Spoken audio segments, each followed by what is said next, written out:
Hi friends, welcome back to my next vlog. This is Raviteja. You're watching City Drive World. Dear friends, ఈరోజు వీడియోలో మనం ఒక interesting and important topic గురించి అయితే మనం మాట్లాడుకోబోతున్నాం. Single lane ghat section రోడ్స్లో మనం drive చేసేప్పుడు మనం చేసే పొరపాట్లు ఏంటి అండ్ మనం తీసుకోవాల్సిన జాగ్రత్తలు ఏంటి అన్న విషయాల గురించి క్లియర్గా మీకు ఈ వీడియోలో నేనైతే ఎక్స్ప్లెయిన్ చేస్తాను ఫ్రెండ్స్.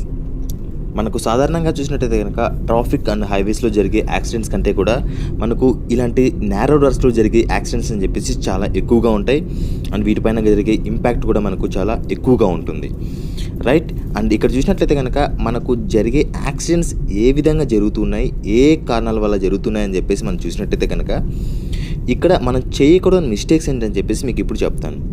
ఇక్కడ ఇలాంటి రోడ్స్లో, ఇలాంటి నేరో రోడ్స్లో మనం ఎప్పుడూ కూడా 40 కిలోమీటర్స్ అబోవ్ అని చెప్పేసి వెళ్ళకూడదు.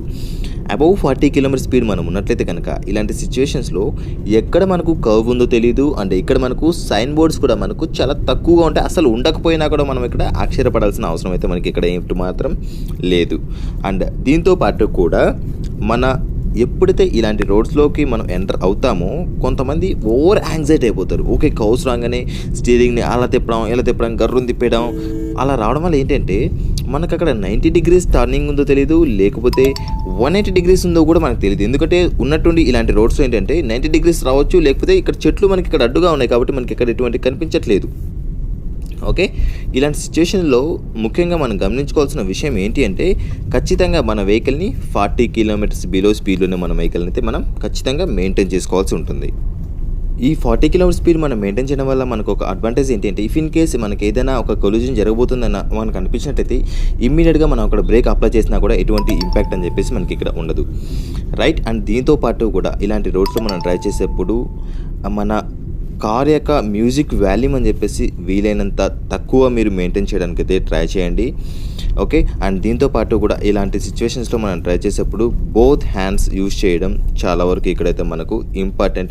ఇక్కడ సింగిల్ హ్యాండ్స్ యూజ్ చేయడం వల్ల ఇఫ్ ఇన్ కేస్ మన టైర్ బరస్ట్ అయిపోయింది అనుకోండి, ఒక వైపుకి లాగెళ్ళిపోయి మనకు కింద పడిపోయే అవకాశం ఉంటుంది. అంటే మనకు హైవేస్లో వెళ్తున్నప్పుడు మనకు రోడ్స్ ఎక్కువగా వెడుతుంటాయి కాబట్టి మనకు ఎక్కువ ప్రాబ్లం అయితే ఉండదు.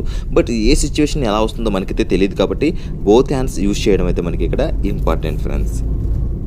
అదేవిధంగా చాలామంది ఇలాంటి రోడ్స్లో డ్రైవ్ చేసేప్పుడు అన్నెసెసరీగా ముందు ఏదైనా ఒక డౌన్ రాగానే లేకపోతే కొంచెం దూరం ఫ్రీగా వెళ్తుందన్న ఒక ఉద్దేశంతో క్లచ్ అప్లై చేయడం లేకపోతే న్యూట్రల్ చేయడం అని చెప్పేసి చేస్తూ ఉంటారు. అది చాలా అంటే చాలా డేంజర్. ఇలాంటి సిచ్యువేషన్లో మనం క్లచ్ అప్లై చేయడం కానీ లేకపోతే న్యూట్రల్ చేయడం లాంటిది చేసామనుకోండి మనల్ని మనమే సరెండర్ చేసుకున్నట్టని చెప్పేసి మీరు ఖచ్చితంగా గుర్తుంచుకోండి. అండ్ దీంతోపాటు కూడా మనం ఇలాంటి రోడ్స్లో డ్రైవ్ చేస్తున్నప్పుడు 100% మీ వెహికల్ యొక్క హెడ్లైట్స్ అయితే ఆన్ చేసుకోండి. ఆన్ చేసుకోవడం వల్ల మనకి ఇక్కడ అడ్వాంటేజ్ ఏంటి అంటే మనకు కర్వ్స్ అప్పుడు మనకు చెట్ల మధ్యలో మన వెహికల్ కనిపించకపోయినా కూడా మన వెహికల్ యొక్క లైట్స్ అని చెప్పేసి ఆపోజిట్ పర్సన్కి అయితే క్లియర్గా కనిపిస్తాయి. ఇలాంటి సిచ్యువేషన్స్లో 100% హెడ్లైట్స్ ఆన్ చేసుకోవడం అయితే మనకి ఇక్కడ ఇంపార్టెంట్. ఇలాంటి రోడ్స్లో మనం డ్రైవ్ చేసేప్పుడు రోడ్డు మొత్తం ఫ్రీగా ఉంది కదా అని చెప్పేసి మిడిల్లో వెళ్ళడం లేకపోతే రైట్ సైడ్ వెళ్ళడం అనేది ఎట్టి పరిస్థితుల్లో కూడా చేయకూడదు. మనం ఈ సింగిల్ లేన్ రోడ్లో మనం డ్రైవ్ చేసినప్పుడు మన వెహికల్ కంప్లీట్గా లెఫ్ట్ సైడ్ అని చెప్పేసి ఉండాల్సి ఉంటుంది. ఎంత వీలైతే అంత లెఫ్ట్ సైడ్ అయితే ఉండాల్సి ఉంటుంది. అంటే రోడ్డు దిగి వెళ్ళాలని చెప్పేసి కాదు, రోడ్ మీద రోడ్ ఎడ్జ్లో వెళ్ళడం అయితే మనకి ఇక్కడ సేఫ్. ఎందుకంటే మనం ఇక్కడ మిడిల్లో కానీ రైట్ సైడ్ కానీ ఉన్నట్లయితే కనుక ఆపోజిట్ నుంచి వెహికల్స్ ఏమైనా వస్తున్నట్టయితే కనుక ఇక్కడ కౌస్లో మనకి ఇక్కడ కనిపించుకున్నప్పుడు అటు ఆ లైన్లో కూడా మనకు వెహికల్స్ వస్తుంటాయి కాబట్టి ఇక్కడ మనకు యాక్సిడెంట్స్ జరిగే అవకాశాలు అని చెప్పేసి చాలా వరకు ఉంటాయి. అండ్ మనకి ఇక్కడ టర్నింగ్ వచ్చినట్టయితే కనుక ఎక్కడైతే టర్నింగ్ వస్తుందో, ఎక్కడైతే మనకి ఇక్కడ కౌస్ కనిపిస్తాయో, మనకి ఇక్కడ ఎక్కడైతే బ్లైండ్ స్పాట్ అని చెప్పేసి మీకు కనిపిస్తుందంటే ఆపోజిట్ మనకు ఏ వెహికల్స్ కానీ ఆపోజిట్లో మనకు ఏ రోడ్డు కానీ కనిపించకుండా ఉన్నట్లయితే కనుక మీరు ఎంత తక్కువ స్పీడ్ మీరు మెయింటైన్ చేసుకోగలిగితే అంత తక్కువ స్పీడ్ని అయితే మీరు మెయింటైన్ చేసుకోండి. దట్టు కూడా మీకు ఆపోజిట్ లైన్లో వచ్చే వెహికల్స్ గురించి కనిపించకపోయినట్లయితే కనుక హారన్ బ్లో చేయండి. మనకి ఎటువంటి ప్రాబ్లం అయితే మనకి ఇక్కడ లేదు. హారన్ బ్లో చేస్తూ మీరు వెళ్ళడం అయితే సేఫ్. ఎందుకంటే మీకు క్లియర్గా ముందు రోడ్ విజిబిలిటీ వచ్చేంత వరకు కూడా మీరు ఇక్కడైతే హారన్ అయితే బ్లో చేయండి. హారన్ బ్లో చేయడం వల్ల ఏంటి అంటే ముందు వచ్చే వ్యక్తి అని చెప్పేసి మనకి ఇక్కడ అలర్ట్ అవుతాడు. ఇలాంటి రోడ్స్లో ఎక్కువగా మనకు వైల్డ్ యానిమల్స్ అని చెప్పేసి తిరుగుతూ ఉంటాయి. ఎందుకంటే అవి మనకు విలేజ్లో పెరిగినట్లయితే కనుక, మనుషుల మధ్యలో పెరిగినట్లయితే కనుక వాటికి కొంచెం సెన్స్ ఉంటుంది. ఈ వైల్డ్ యానిమల్స్ ఏంటంటే ఒక వెహికల్ కనిపించిన వెంటనే మన మీద అటాక్ చేసే అవకాశం కూడా ఉంటుంది, లేదా అలా స్పీడ్గా పరిగెత్తే అవకాశం కూడా ఉంటుంది. అంటే రోడ్ క్రాస్ చేసినప్పుడు మన వెహికల్కి హిట్ అయిందనుకోండి అక్కడ మనం చాలా మూల్యం చెల్లించుకోవాల్సి ఉంటుంది. అంటే నాట్ ఓన్లీ ఇలాంటి రోడ్స్‌లో మాత్రం డ్రైవ్ చేసేప్పుడు మాత్రం కాదు, ప్రతి ఒక్క చోట మనం వెహికల్‌ని డ్రైవ్ చేస్తున్నప్పుడు ఏంటంటే, మన అబ్జర్వేషన్ చెప్పేసి చాలా ఎక్కువగా ఉండాలి. ముందు డ్రైవ్ చేస్తున్నాం అంటే ముందుకు మాత్రమే కాదు, సరౌండింగ్స్ మొత్తం అంతా కూడా మనం ఇక్కడ చెక్ చేసుకుంటూనే మనం ఇక్కడ వెహికల్‌ని డ్రైవ్ చేసుకుంటూ ఉండాలి. అండ్ దీంతో పాటు కూడా ఇలాంటి రోడ్స్‌లో మనకు ముందు వెళ్తున్న ఒక బైక్ మీకు ఇక్కడ కనిపిస్తుంది కదా!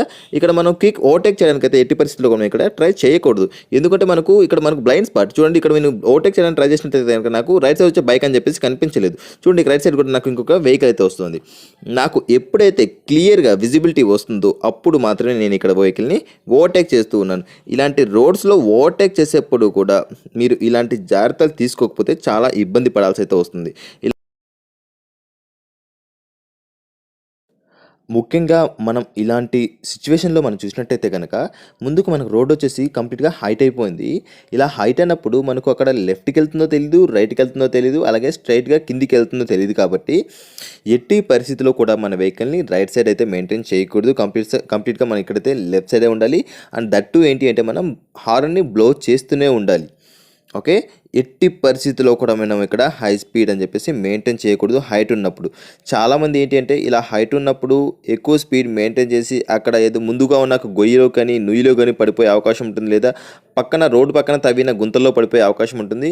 ఇలాంటి రోడ్స్లో మనకు ముందు రోడ్డు కనిపించలేదు అని చెప్పేసి మీకు అనిపించినట్లయితే కనుక వెహికల్ అయితే మీరు ఇక్కడ స్లో చేసుకోండి. ఇలాంటి రోడ్స్లో మనం డ్రైవ్ చేసేప్పుడు ముఖ్యంగా గుర్తుంచుకోవాల్సిన మరొక ముఖ్యమైన విషయం ఏంటి అంటే, మన అబ్జర్వేషన్ అని చెప్పేసి ఎక్కువగా ఉండాలి. అండ్ దట్టు ఇక్కడ ఏమైనా మనకు రోడ్ సైన్ బోర్డ్స్ ఏమైనా కనిపించినట్లయితే కనుక ఆ సైన్ బోర్డ్స్ అని చెప్పేసి 100% అయితే మనం ఇక్కడ ఫాలో అవ్వాలి. ఆ సైన్ బోర్డ్స్ ఫాలో అవ్వకపోయినా కూడా మనకి ఇక్కడ చాలా ఇంపాక్ట్స్ అయితే జరుగుతాయి. అంటే మన వెహికల్ డ్రైవింగ్ నేర్చుకునే ముందు ఆ సైన్ బోర్డు గురించి మనకు ఒక మినిమం అవేర్నెస్ అన్న ఖచ్చితంగా ఉండాల్సి ఉంటుంది. మినిమం కాదు, ఒక చిన్న సైన్ బోర్డు గురించి మీకు ఇక్కడ అవగాహన లేకపోయినా కూడా ఏదైనా జరిగే అవకాశాలు ఉంటాయి. కాబట్టి వెహికల్‌ని డ్రైవ్ చేసే ముందు ఆ సైన్ బోర్డ్స్ గురించి క్లియర్‌గా మీరు అర్థం చేసుకోండి. అంటే చిన్న చిన్న విషయాల గురించి మీరు ఇక్కడ అర్థం చేసుకోవడం వల్ల మన ప్రాణాలని మనం ఇక్కడ సర్వైవ్ చేసుకోగలుగుతాం ఫ్రెండ్స్. మీరు ఒకసారి ముందు చూసినట్టయితే ఇక్కడ మనకు ఈ చెట్టు ఉండడం వల్ల మనకు ఈ కర్వ్‌లో ఆపోజిట్ వచ్చే వెహికల్స్ అని చెప్పేసి ఎట్టి పరిస్థితిలో కూడా మనకి ఇక్కడ కనిపించవు. ఓకే. అండ్ దీంతో పాటు కూడా ఇక్కడ మనకు జీబ్రా క్రాసింగ్ అని చెప్పేసి కనిపిస్తుంది. జీబ్రా క్రాసింగ్ అంటే మనం కంపల్సరీగా అక్కడ స్లో అవ్వాలని చెప్పేసి మనం అర్థం చేసుకోవాలి. అండ్ దాంతో పాటు కూడా ఏంటి అంటే మన ఇండియన్ రోడ్స్‌లో సైన్ బోర్డ్స్ పర్టిక్యులర్‌గా వేశారంటే, ఇలాంటి విలేజ్ రోడ్స్‌లో కూడా వేశారు అంటే, అండ్ జీబ్రా క్రాసింగ్స్ కూడా వేశారు అంటే అక్కడ ఏదో ఒక ఇన్సిడెంట్ కూడా జరిగిందని చెప్పేసి అర్థం చేసుకోవాలి. లేకపోతే ఆల్మోస్ట్ చాలా రోడ్స్‌లో అయితే మనకు వేయరు. ఓకే. ఈ రోడ్డులో మనం చాలా దూరం నుంచి అయితే ట్రావెల్ చేస్తున్నాం. ఎక్కడ కూడా మనకు జీబ్రా క్రాసింగ్ అయితే కనిపించట్లేదు. పర్టిక్యులర్‌గా ఆ ఏరియాలోనే మనకి ఇక్కడ కనిపిస్తున్నాయంటే మనం కొంచెం జాగ్రత్త పడాల్సి ఉంటుంది. ఎందుకంటే మనకు లెఫ్ట్ సైడ్ నుంచి ఏమైనా వెహికల్స్ వస్తూ ఉంటాయి, లేకపోతే ఒక రోడ్ ఏదైనా మనకు లెఫ్ట్ సైడ్కి వెళ్ళినచ్చు, లేకపోతే ఒక రోడ్ ఏదైనా మనకు రైట్ సైడ్కి వెళ్ళినచ్చు. అలాంటి చోట మనం అయితే చాలా జాగ్రత్తగా వెళ్ళాల్సి ఉంటుంది. ఇక్కడైతే మనకు ఇందాక జిగ్జాగ్ బోర్డ్ అయితే కనిపించింది. ఇలా జిగ్జాగ్ బోర్డ్ కనిపించిన వెంటనే స్పీడ్‌గా ఉన్నాం అనుకోండి, మన వెహికల్ వచ్చేసి స్ట్రైట్‌గా వెళ్ళిపోతుంది. స్ట్రైట్‌గా వెళ్ళేసి ఆ గుంతలోనో లేకపోతే నొయ్యిలోనో పడిపోయే అవకాశం ఉంటుంది. అంటే మనకి ఇక్కడ చాలా చాలా చాలా జాగ్రత్తగా మనం ఇక్కడైతే కేర్ తీసుకుంటూ మన వెహికల్ అయితే డ్రైవ్ చేయాల్సి ఉంటుంది. అండ్ ఎస్పెషల్లీ ఇలాంటి విలేజెస్ మనకు ముందు కనిపిస్తున్నాయి అంటే, ఇలాంటి విలేజ్ కనిపించినప్పుడు ముఖ్యంగా మనం గుర్తుంచుకోవాల్సిన విషయం ఏంటి అంటే, విలేజ్లో పక్కన మనకు యానిమల్స్ వస్తూ ఉంటాయి. బర్రెలు కానీ, లేకపోతే గొర్రెలు కానీ. ఇలాంటి గొర్రెలు మనకు రోడ్డు మీద వచ్చినట్లయితే కనుక ఎట్టి పరిస్థితుల్లో వాటిని మనం ఇగ్నోర్ చేయకూడదు. రైట్. అదే సిచ్యువేషన్ కూడా మనం ఇక్కడైతే మీకు చూపిస్తాను, ప్రయత్నిస్తాను. ఇక్కడ ఏమైనా మనకు కనిపించినట్లయితే కనుక. ఎందుకు అంటే చాలామంది సిటీ నుంచి కొంతమంది వస్తూ ఉంటారు. వాటి గురించి కొంచెం అవేర్నెస్ ఉండదనమాట. హార్న్ కొట్టినంత వెంటనే వాళ్ళు పక్కనకి వెళ్ళిపోతారని చెప్పేసి అనుకుంటారు. మన హార్న్ కొట్టినా, లేకపోతే మనం వెహికల్ వెళ్ళేసి దానికి దగ్గరగా వెళ్ళి హిట్ చేసినా కూడా మనం ఏంటంటే అవి పక్కకు వెళ్ళవు. ఎందుకంటే అందుకే మనం వాటిని గొర్రెలు అంటూ ఉన్నాం, బర్రెలు అంటూ ఉన్నాం. ఓకే. ఎట్టి పరిస్థితుల్లో కూడా మనకు గొర్రెలు రోడ్డు మీద కనిపించినట్టయితే, గొర్రెలు కానీ బర్రెలు కానీ రోడ్డు మీద కనిపించినట్లయితే మనకి ఇక్కడ చాలా జాగ్రత్త పడాలి. ఓకే. వచ్చేసే మనకు మంద కూడా ముందు. ఇప్పుడు చూడండి, నేను లెఫ్ట్ సైడ్కి వెళ్ళడానికి స్పీడ్గా వెళ్ళడానికి ట్రై చేశాను అనుకోండి. ఇప్పుడు నాకు చూడండి, ముందు చూడండి వచ్చేసాయి. ఓకే. ఉన్న పలంగా వచ్చేసాయి చూడండి ఒకసారి. అంటే మనం ఇక్కడ చెక్ చేసుకోవాల్సింది ఏంటి అంటే, ఇవి గొర్రెలు అంటే మనం కంపల్సరీగా జాగ్రత్తగా ఉండాలి. మనం ఏమాత్రం కేర్ తీసుకోలేదనుకోండి, ముందు వెళ్తున్న ఆ కాపరి, నేను అమెరికా నుంచి ఆ గొర్రెలు తెప్పించాను, ఆస్ట్రేలియా నుంచి తెప్పించాను, స్పెషల్ గొర్రెలు అయ్యి నాకు 25,000 పడతాయి, 30,000 పడతాయని చెప్పేసి మన కార్ని అక్కడ పెట్టుకొని నానా న్యూసెన్స్ చేసే అవకాశం అని చెప్పేసి ఉంటుంది. ఈ బర్రెల దగ్గర వచ్చేసి మీరు కొంచెం కేర్ తీసుకోండి. ఓకే రైట్ ఫ్రెండ్స్, ఇది ఇవాల్టి వీడియోలో. ఐ హోప్ మీకు ఈ వీడియో నచ్చిందని చెప్పేసి అనుకుంటున్నాను అండ్ యూజ్ అవుతుందని చెప్పేసి కూడా నేనైతే అనుకుంటూ ఉన్నాను.